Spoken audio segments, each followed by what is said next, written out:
Today we've got breaking, definitive baseball news for all Red Sox fans and MLB followers alike. The Boston Red Sox have officially sealed a key off-season addition that is poised to have a massive impact on the team's infield depth and strategy for the 2026 Major League Baseball season. This is a signing that had been rumored, debated, and speculated about for weeks, but it's now confirmed.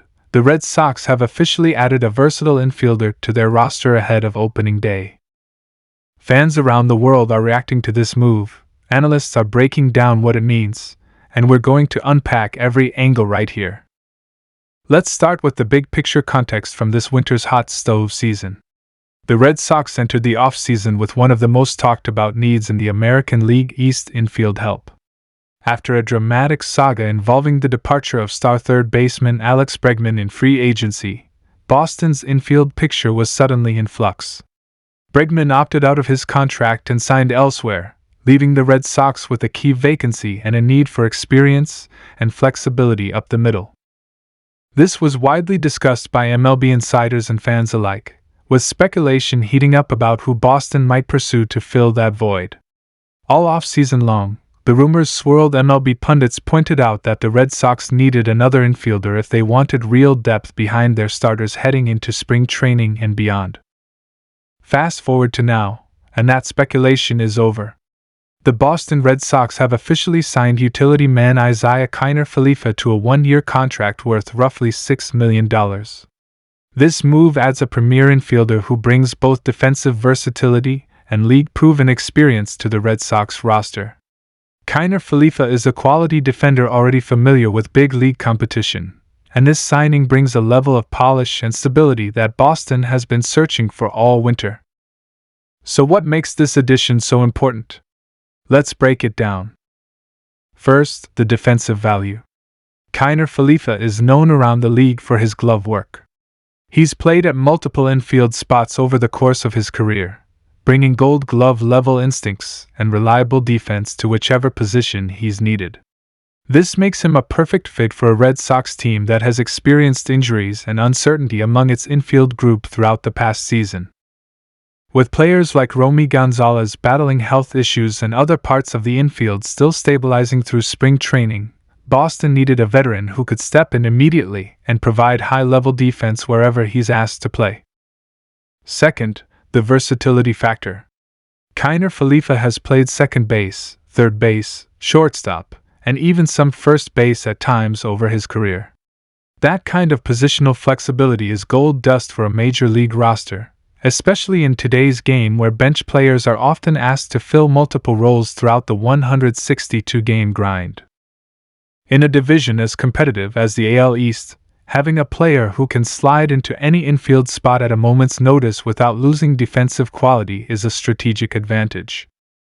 Third, this move speaks volumes about the Red Sox front office's philosophy heading into 2026. After letting a big name like Bregman walk in free agency, the strategy shifted to shoring up depth and balance. Boston added premium arms to the rotation and bullpen and now have filled a crucial role in the infield. This signing is a signal that the Red Sox front office believes in building a well-rounded roster that can win in multiple ways, not just through big-name stars, but through depth, flexibility, and thoughtful construction. Of course, signing Kiner-Falefa was not the only infield move Boston made this offseason. In fact, the club also took chances on other depth prospects and veteran signings during spring training. They brought in additional pieces to compete for infield time, showing that they view this position group as one that needs both competition and veteran leadership. These roster decisions paint a picture of a team that is preparing for all contingencies from injuries to surprise breakout performances and ready to adapt as the season unfolds.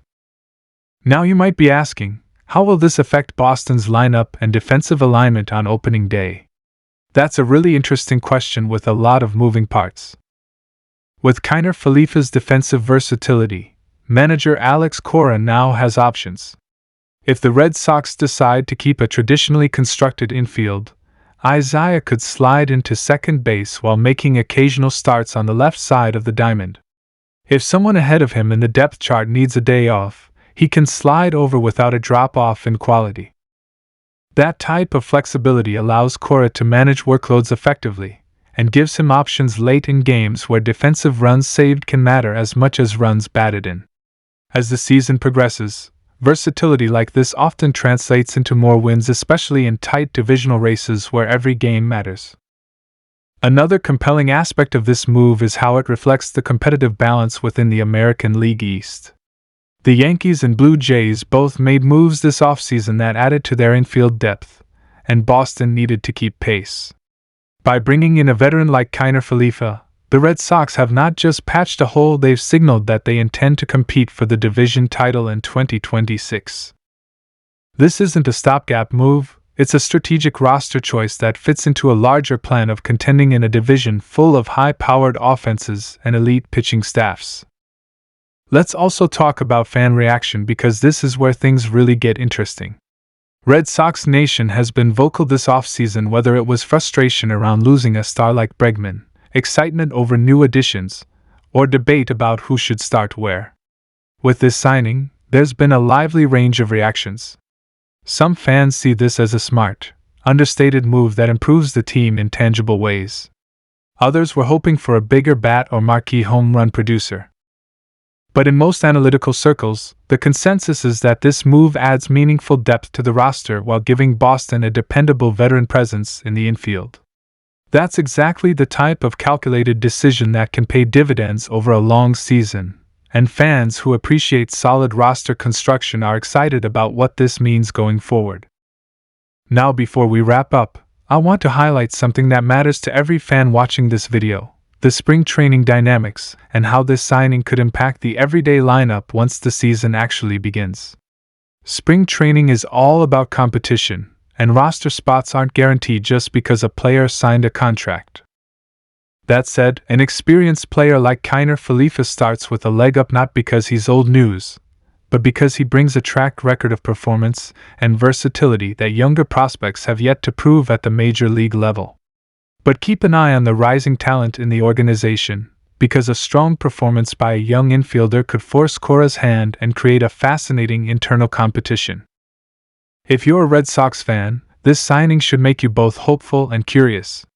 Hopeful because the team has addressed a real need in a meaningful way, and curious because this move opens the door to interesting strategic decisions once the season gets underway.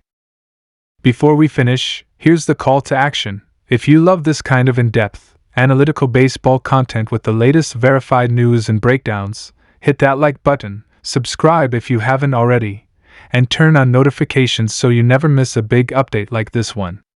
I'll be covering the latest MLB signings, trade rumors, injury news, and lineup predictions all season long, and trust me, you're not going to want to miss what we've got coming next. So let me know in the comments, what do you think about the Red Sox adding Kiner Falefa to their infield mix? Do you see him as an everyday starter, or more of that ultimate utility chess piece that gives the team flexibility? Are the Red Sox better positioned to win the AL East now than they were before this signing? Drop your thoughts below, and I'll be reading them all. Thanks for watching, and I'll catch you in the next video.